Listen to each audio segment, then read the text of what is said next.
Hi, I wanted to introduce to you a new board game.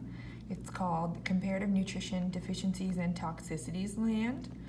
I realize that it looks strikingly similar to one that you might be familiar with from childhood called Candyland, but I'm going to walk you through how to play this version of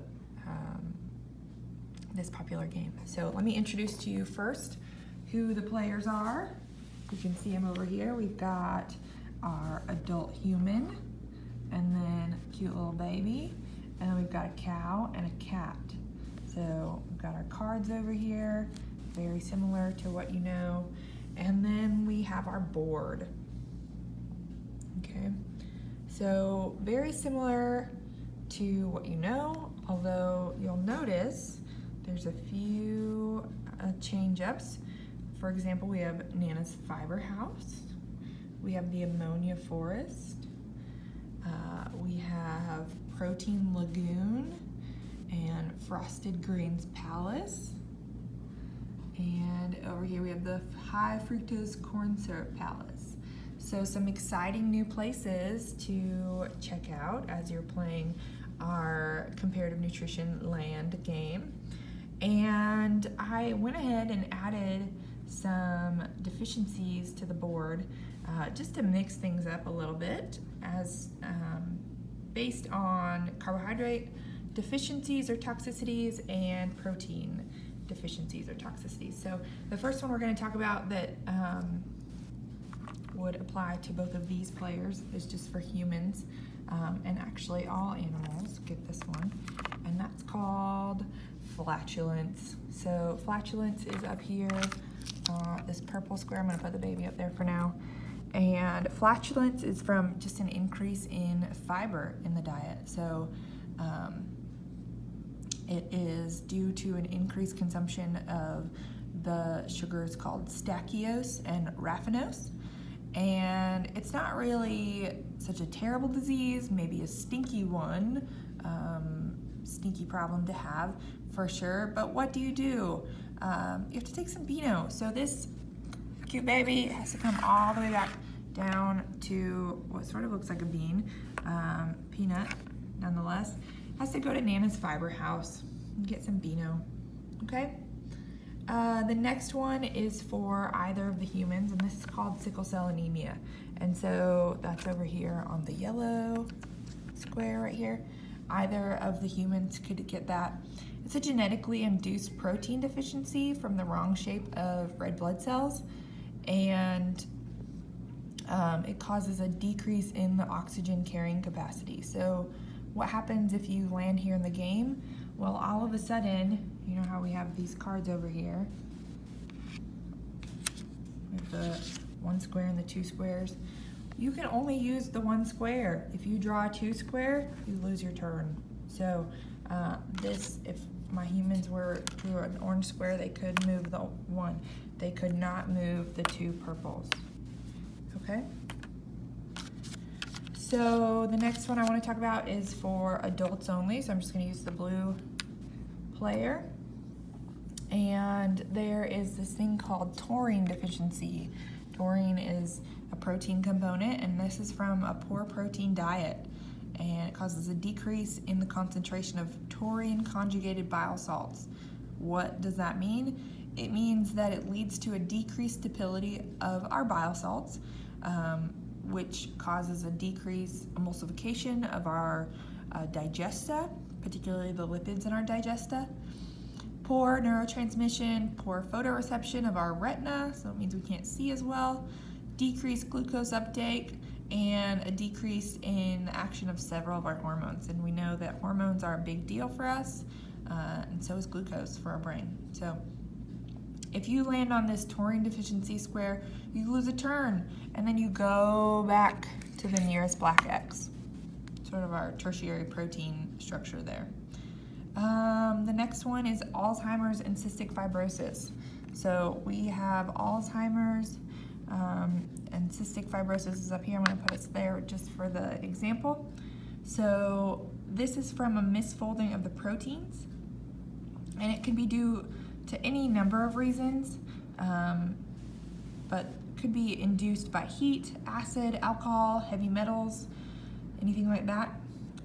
However, the good news, especially with Alzheimer's, which is over here, is that new studies have come about that help fix the misfolding of those proteins for our Alzheimer's patients. And so if you land here on the Alzheimer's square, you just lose a turn. If you land up here on the cystic fibrosis, you lose 2 turns. Okay? The next one is called Creutzfeldt-Jakob disease. Let me find that real fast. And Creutzfeldt-Jakob disease is an issue with the prions, which is a protein that typically circulates in your brain.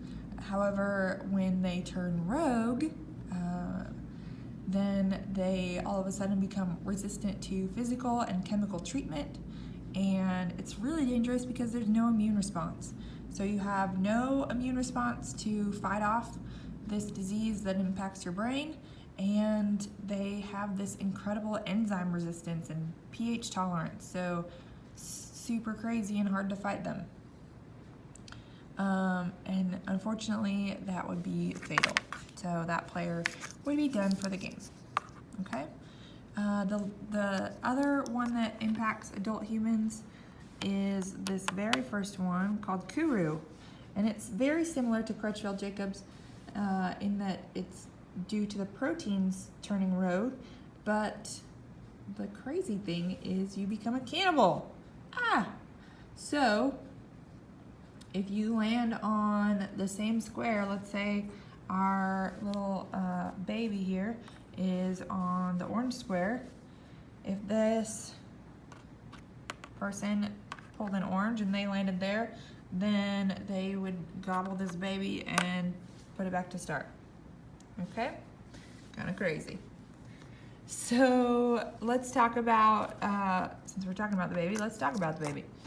We've got some diseases on here that are specific to children, and the first one is called marasmus. Marasmus is right up here in the protein lagoon. So marasmus is from a chronic protein malnutrition, and it's from a decrease in the amount of protein that a child would eat and lack of energy. And kind of how it would be diagnosed is they appear short in height, they have muscle wasting including their poor heart, they have impaired brain development, decrease in body temperature, and a nutrient malabsorption in the GI tract. So tragically, this is fatal for this player. Womp womp. The other one that could impact this little yellow player is called kwashiorkor. Kwashiorkor is an acute protein malnutrition, and it is from a decrease in protein intake at the onset of weaning when given a poor quality protein from a single source like rice. So this often happens in babies in lesser developed countries who go from drinking mother's milk to eating adult food, and often the primary source is from rice, so they don't have a lot of animal protein that's available to them, so they have that rice and that's what they eat. And so it's just an acute problem. Once they kind of build up their protein again, then they don't have things like edema, muscle wasting, fatty liver, skin lesions, all of those things get better. So if you land on kwashiorkor, you just lose a turn, and then you actually move the player to the lollipop. Lollipop is our medicine, so we're gonna say move the player to the lollipop and you get better. Okay, so that's it for the baby, and our next player is our feline, our cat. And the big one for the cat is this taurine deficiency. We already sort of talked about that for the adult, but let's talk about it for a cat. It's also caused by a poor protein diet. So typical commercial grade, you're not gonna see this, but you might see it if somebody were making their own cat food. And what happens is the cat has a dilated cardiomyopathy, where the heart balloons and the ventricular walls become very thin. So then they have decreased number of kittens, and any kittens that they do have a decreased survival until weaning. It can also cause a retinal disease, or what's called feline central retinal degradation. And tragically, it's fatal. But as we all know, cats have 9 lives. So we just get to go back to the beginning. Until the last time, you have to keep track for this person, for this player, because they just have 9 lives. So they get to do that 9 times, but after that, then it's done. Okay, and our last player is the cow. We're going to talk about some issues that impact ruminants, but I just wanted to represent it via a cow.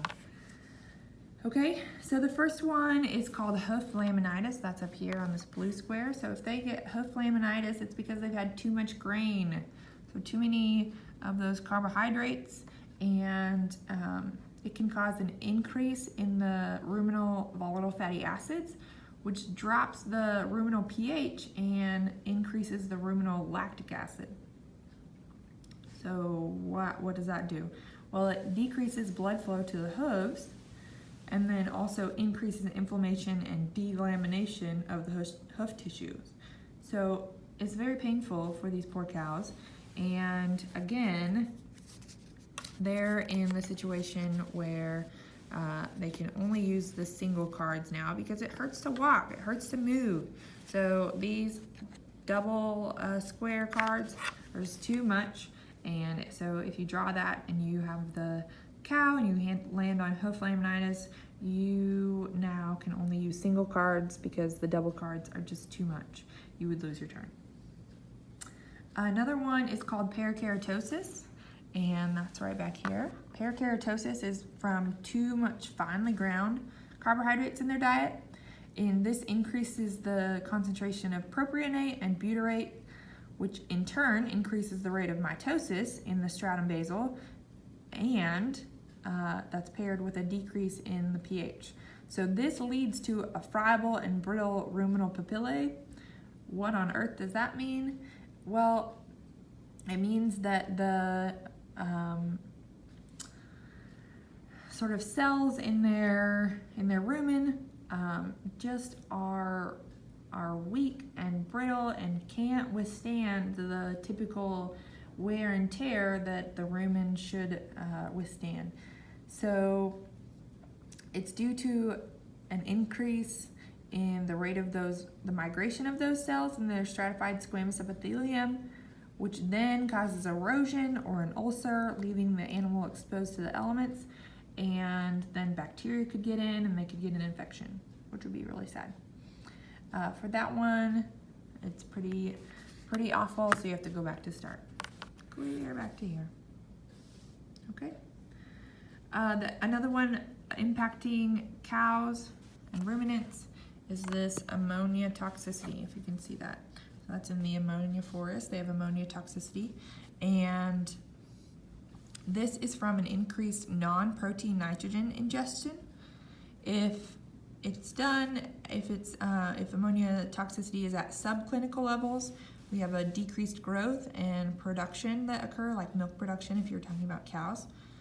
If it's at clinical levels, there will be staggering, frothing of the mouth, convulsions, and head pressing.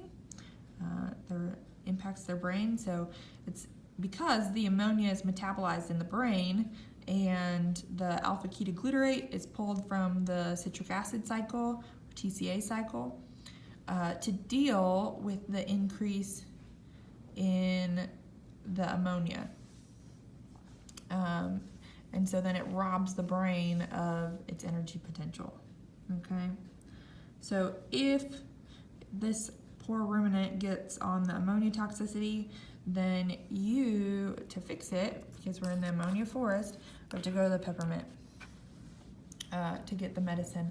So go to the peppermint for the ammonia forest. That gives you a good remedy. You lose 1 turn, but then you get to stay in the game, okay?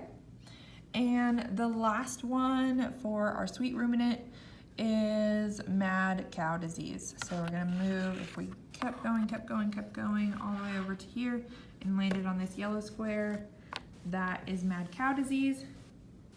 So it's very similar to Crutchfield-Jacobs in that it's due to the prions turning rogue again, and we have this resistance to a chemical and physical treatment, meaning that there's no immune response, and it has a total enzyme resistance, so it doesn't get broken down conveniently.